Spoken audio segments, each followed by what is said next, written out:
Hello, I'm Carl Lee, and welcome to A Novel Talk. I am one half of the duo bringing you conversations with interesting authors about their exciting books. I write paranormal fantasy. Tonight, I am thrilled to interview my usual partner in crime, Wendy Kendall.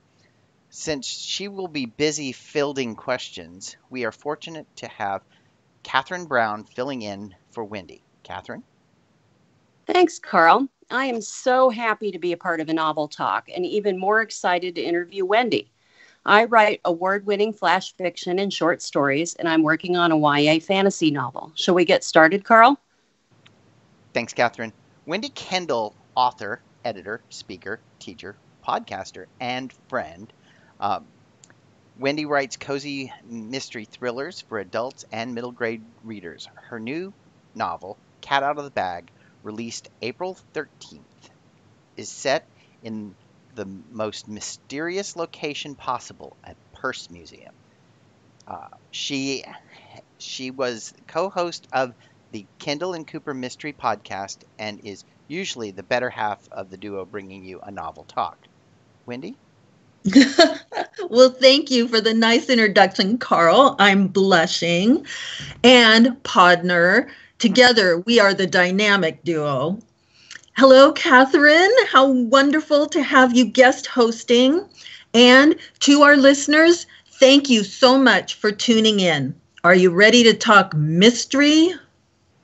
I know I am. And you know me, Wendy. I am a dog person, so I love Officer Hobbs. I was wondering if you had much experience with law enforcement. Officer Hobbs is quite the German Shepherd. In my book, he's partnered with Jason Holmes. Jason is an Afghanistan war veteran where he worked with another dog on his 2 tours of duty. Hobbs plays a big part in the book in a couple of surprising ways. I learned a lot about canine partners when I won a raffle to do a ride-along. We were out all night and I was so excited. I brought along a gift, a box of dog treats, but the dog was not impressed with me. I was introduced to this barking dog by his partner. Once the dog realized that I was okayed by his partner, he completely lost interest in me. He was ready to start his shift. The dog is all business and devoted to his partner. It was an amazing night to see the highly skilled dog and his work with his partners. We had several calls over the night, and during a break, we went to a site where they practiced their commands. That sounds like work, but for the dog, it's actually play. We even had a stakeout, and during that, I heard great heroic stories about the dog. During the stakeout, I got tested too. As we left, I was asked about a car parked under a streetlight beyond the stakeout. I remembered the car, but not the right color. Details are important in police work, I learned. I also learned some cool trivia. So, for example, the biggest advantage in using the dogs in police work is at night when the officers can't see in the dark. And the normal, all the time equipment that is used by an officer on their vest and their uniform is an additional 20 pounds in weight. And this is so interesting about the dog. The commands used for this particular dog were all in German. That was so nobody else would be able to command the dog because the dog would only, because they wouldn't know to do it in German. And the squad car has an electronic release latch. So the officer can press it on his vest wherever he is and let the dog out to join him if tensions unexpectedly escalate or if a suspect suddenly takes off. I also learned so much about the science behind a dog's tracking. And then this dog lived at home with his partner and his family. And after his shift, the dog's focus on duty would just immediately switch off and a loving family pet switches on. But the next day, no matter how quietly his officer lifts the car keys off the hook, the dog leaps up ready to go. I also got to interview other officers and the police chief and toured the whole station. All of this research was so useful for my book. And later, I also volunteered for a year on the Police Foundation Board and learned even more. Wow, Wendy, that's super interesting. I had no idea all that information about the dogs. I want to move on to the purses. This book and the books in your coming series use purses as the predominant thematic element. It's such an interesting and relatable choice for me as a purse aficionado myself. I know you also personally have a passion for purses. Can you tell us more about how you arrived at that as the natural choice for your centerpiece for this story, and what kind of research you've had to do on that topic to become an expert? It's so funny that you say I have a passion for purses, because that's the name of one of my blogs that my book characters, Catherine and Moonjava, have now taken over. I love purses. They're so artistic and fun. I love the different designs and styles, and it's so fun to talk about them with friends too. That's when I got interested in how the purses that women carry so often say something about their personality and about who they are and what's important to them. So, like a journalist, I started interviewing women about their favorite purse and why it was their favorite. I heard such fascinating stories. Some talked about the women who gave them a family heirloom. Some talked about purses that represent causes that are close to their heart. And I'm hoping to publish those in a book one day. Anyways, in my research, I found out that there are 3 purse museums in the world that tell women's history through the purse exhibits. And one museum, SA, is in the United States in Little Rock, Arkansas. Irresistible. I immediately planned a trip. I spent a wonderful week there. Anita Davis is the collector, creator, and owner. She is an incredible businesswoman too. And the revival of the Little Rock Historic District has been attributed to her leadership. They've also been very supportive of my book, and their endorsing quote is on the first page. That visit really inspired me to expand my own collection. I also donated a favorite 1970s disco bag of mine. It is so cool to think that my purse is part of history. I'm still working on my dream to design my own purse line. But in the meantime, Catherine Watson does all the designing. Well, I don't know anything about purses, but I was dazzled by the vivid descriptions of the various types you have in the book. It helped me see what was going on without having the knowledge of what a crossbody or a wristlet was. How do you add that level of detail in so smoothly so it doesn't create a break in the story? Well, thanks for saying that. I try to make the purse, when it's mentioned, important to the action of the story so that it actually helps move the plot along. And the purses can be quite revealing and quite useful, and so can what's carried inside the purses.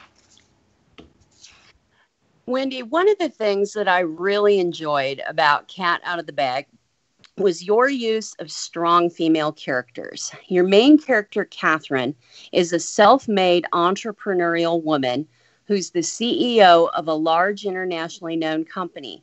Even in her downtime, she's pursuing her passion of women's purses and history through opening of her museum. But she's not the only strong female character. Can you tell us more about your characters and how they represent women in different ways? Thanks for asking that. My characters are so very alive to me.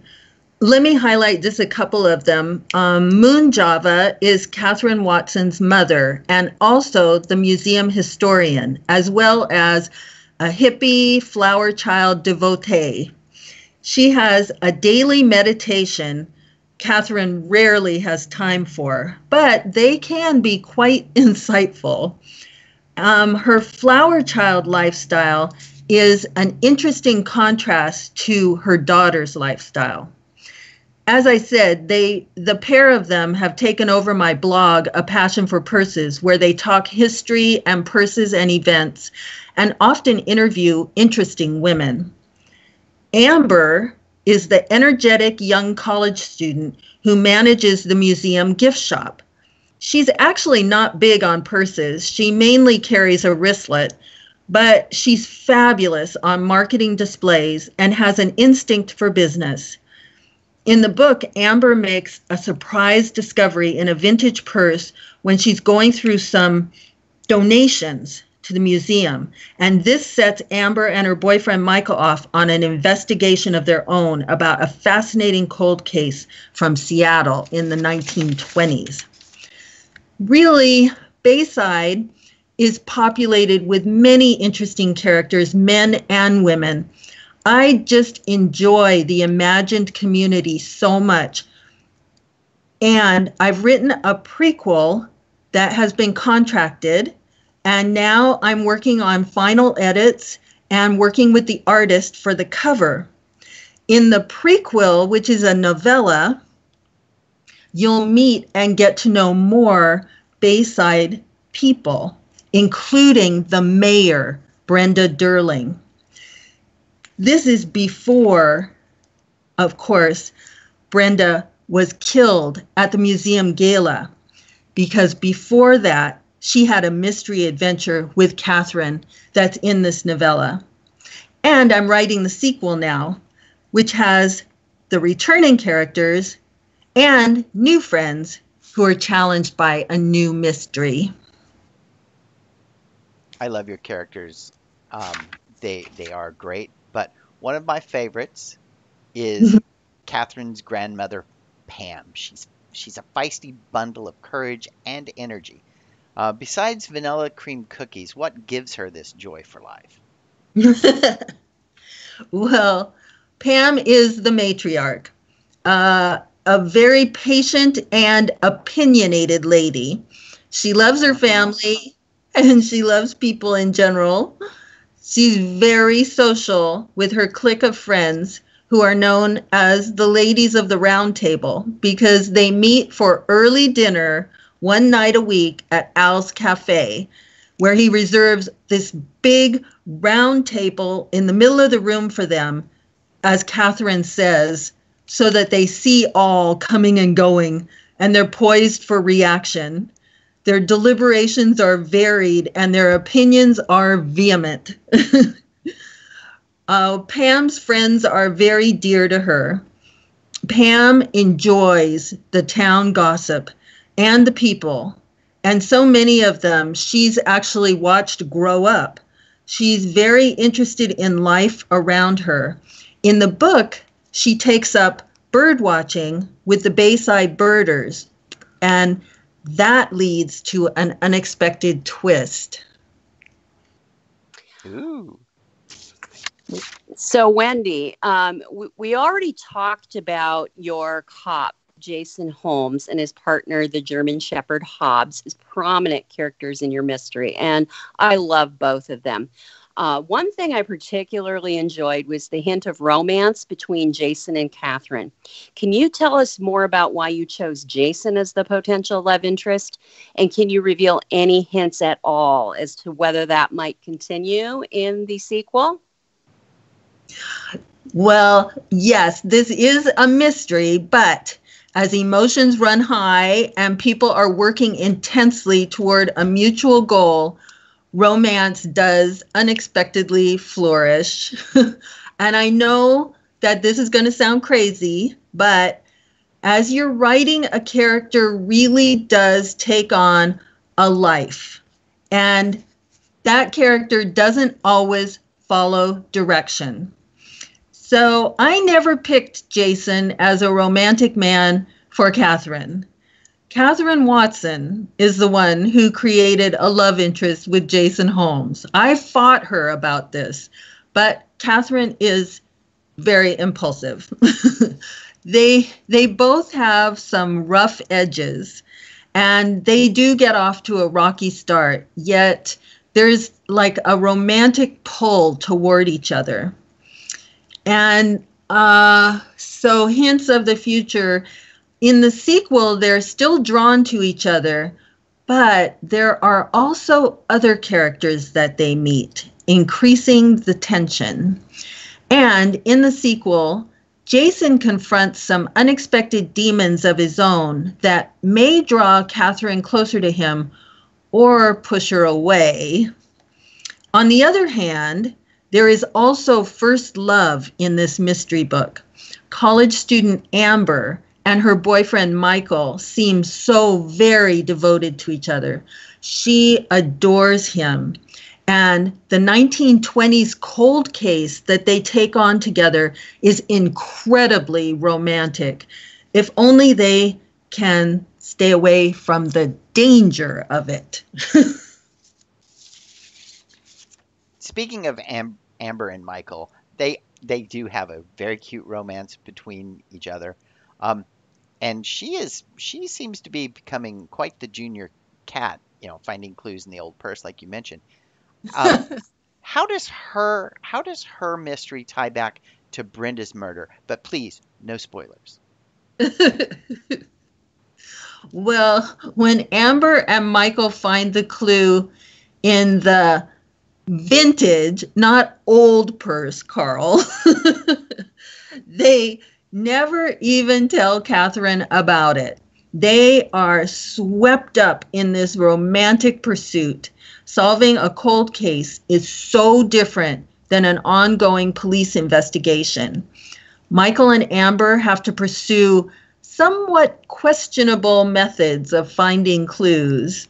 The dangers they encounter do parallel the scary situations that Catherine finds herself in. Eventually, Amber does have to tell Catherine what she's been up to and show her the vintage purse. Wendy, I know that you love the cozy mystery genre, and you're also quite an expert on that also. You teach seminars and classes on the mystery genre and cozies in particular. Can you tell us about some of the authors who've inspired you and how you think that the lessons you've learned from their work has shown up in your own cozy mystery? I love this question. Thank you so much. I love this question. Laura Child's mystery series are my biggest inspiration. The Tea Shop Mysteries in particular are my most favorite. She is the queen of cozy and my personal author hero. One of the biggest thrills of my author life is when she endorsed my book. One of her supportive quotes appears on my page 1. I absolutely love her characters. They're fun and quirky and so sincere about all they do, and they have the most wonderful human flaws. I've tried to create my characters in a similar way. Another skill that Laura Child shows is in her pacing. A contemporary cozy mystery needs to move the plot forward at a more accelerated pace than, for example, the Agatha Christie days. But Agatha. Yes. Well, I mean, she's classic. She's the grande dame. But even though we want to pick it up a little faster than her pace, we want to make sure that we don't end up in some frenetic pace, like a thriller. So Laura Childs invented a pacing that she calls thrillsy, which is something between the two with aspects of each. And I try to emulate something like that also. Then, for building suspense, there is no one as skilled as author Kevin O'Brien.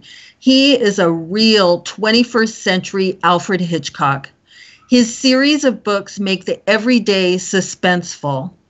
I've learned a lot from him, including that I needed to put a stick in addition to a lock for my sliding glass door so it can't be broken into. Oh, wow. I know his books are so suspenseful. And the author with the biggest influence on my writing doesn't even write mysteries. Romance author Pam Binder taught me so much about story structure and character and about conflict. If you think things can't get worse for your characters, think again. There is a way. There's always a way to make it tougher. Oh, what we put our characters through. And Pam also taught me the fun of writing. Not that it can't be frustrating, but using your imagination is so much fun. And Pam also taught me how to blend some romance into my mystery in ways to enhance both of them in the story. The other authors who improve my writing every week are my critique group. I am so fortunate to be with folks who are brutally honest and want my stories to be the best. They all help me so much in so many ways, but in particular, Carl Lee makes sure that my characters stay true to their personalities. Catherine Brown makes sure the plot and logic flow right. Melanie McDonald makes sure I don't lose the mystery. Avis Adams watches my dialogue and word choices. And Preeti Gopalan improves the details and doesn't let me gloss over them. A critique group will make or break you. I am so fortunate. My group makes my books great. That sounds like a great group of people. And funny, and funny, Pam and Laura Childs have both been guests on A Novel Talk. Interesting. And speaking of genre, and your obvious talent with it, how do you manage to leave so many red herrings scattered around the pages that real clues become invisible? To paraphrase one of MJ's meditations, a mystery can be only understood backwards, but must be read forwards. You're exactly right, Carl. You and MJ with your paraphrase, although I believe she says that about life. She does. But life is a mystery. So there you go. When I started my book, I also knew how it would end. I wrote the first scene, then the last scene, and then the rest of the book. I knew the killer and how it was done. That helped me to plant clues as I wrote, and also to plant a little misdirection. Although my misdirection and red herrings are not made up false clues. They're not outright wrong clues.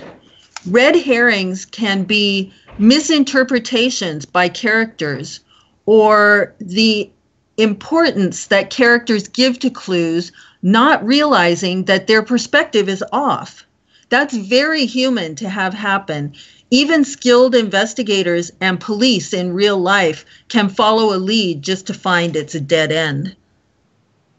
I love that, Wendy. That's just a fascinating way to look at it. And it's really going to make me look at my mysteries in a little bit different way going forward. One of the treats of the cozy mystery, though, is the setting. I thoroughly enjoyed visiting Bayside in your mystery. It's a sparkling gem on the Puget Sound, and I'd really love to know more about it. Can you tell us more about what inspired your setting and some of the things that you kept in mind as you developed your wonderful town of Bayside? And can you tell us how you plan to keep Bayside fresh and new as we enjoy each one of your books? I'm so glad you enjoyed Bayside. I just love it there. It's a mix of several small town suburbs that are near and dear to me that cross through several states. I set Bayside near Seattle, though, because of the gorgeous scenery that just can't be beat. the Puget Sound, Olympic Peninsula, Mount Rainier. I mean, do I have to go on? The bluest skies ever when it's not gray. And I also like the weather near Seattle for a book because there's a definite change of all 4 seasons, but it's a moderate climate. But as my character Pam would say, it's really the people or characters that make the place. And Bayside is definitely filled with characters. There's so many more characters to introduce readers to in Bayside, while continuing to give recurring characters new adventures and mysteries to face. Bayside has many challenges ahead, and not all of Catherine's challenges are in Bayside. With her celebrated international purse design business, some exciting travel is always on the horizon, and there's always her condo on Rodeo Drive. Oh my, that's going to be exciting. Well, Catherine, you are right. Bayside is a treat. But another treat for us and our readers would be to hear a reading from Cat Out of the Bag. Wendy, would you be willing to offer up some words? Twist my arm. Okay. This excerpt that I chose is a night after dinner at Al's Cafe. Catherine had joined her grandmother Pam and the ladies of the round table, and Catherine had also brought charming Anthony Marconi with her. He's a mystery author that she met at his book signing. He's also a suspect, and did I mention he's very charming? So right at the beginning of this excerpt, the dinner group are ready to go home. Catherine's asking her grandmother if she's ready to leave, and Anthony is going to give them a ride home in his car. Are you ready for a ride home? I've got a very nice car outside waiting for you. Gran pulled Catherine closer and lowered her voice to a faint whisper. I'm ready whenever you want, dear. It seemed like you and your author are having a good time. Is his company right now in your best interest, dear? I see your look when the two of you are together, and the banter. You may be flirting with disaster. I just want you to be aware and be smart. Think about what Winifred said and what little you know about this author. Well, no one ever wants to hear that their friend was murdered instead of them, but I'm on my guard. I know you have your suspicions. Sometimes Winifred sees things very clearly. Then again, although she's my friend, I admit she sometimes sees things through a fog. Gran patted Catherine's hand. The busboy reached in to clear the mess of scattered used plates and silverware. Catherine sighed. It's not like it never crossed my mind that I could be a target. It's overwhelming to think through it all. Where do I go from here? Chin up, Catherine. You're going to figure out who that killer is, and we're going to do what we can to protect you. Is it time to go back to your suspect board? Think it through. I'll think it through with you. Catherine gave her a hug, leaning her cheek against her shoulder. Thanks, Gran. I do have theories. We'll have another meeting at the whiteboard. I can't think what else to do to draw the right suspect into the open. Her Gran gave her a loving smile and patted Catherine's hand again, whispering, all your life you've loved reading mysteries. What have you learned? What would Miss Marple do, my dear? Maybe dangle your own clue, like a purse on a hook, and we'll see who grabs for it. Gran. She's always practical, enthusiastic, and vague. Catherine jumped when Anthony put his arm around her shoulders and said, Can I accompany you ladies home safe? From his friendly expression, it appeared he hadn't heard her conversation or noticed how lost in thought she'd been. Catherine nodded with a smile. Let me help you with your coat. He reached over to her chair to grab her coat. Pam pulled on Catherine's arm and whispered to her, Just be careful about dangling that bait. Be smart. Right now, we don't know who it is. The killer could be almost anyone. Oh, wow. Thanks, Wendy. That was great. I really enjoyed it. What a treat to get an excerpt like that from the book. Wonderful. Yes, thank you, thank you, Wendy, for that wonderful reading. And Catherine, thank you for filling in on this incredibly important episode uh, of A Novel Talk.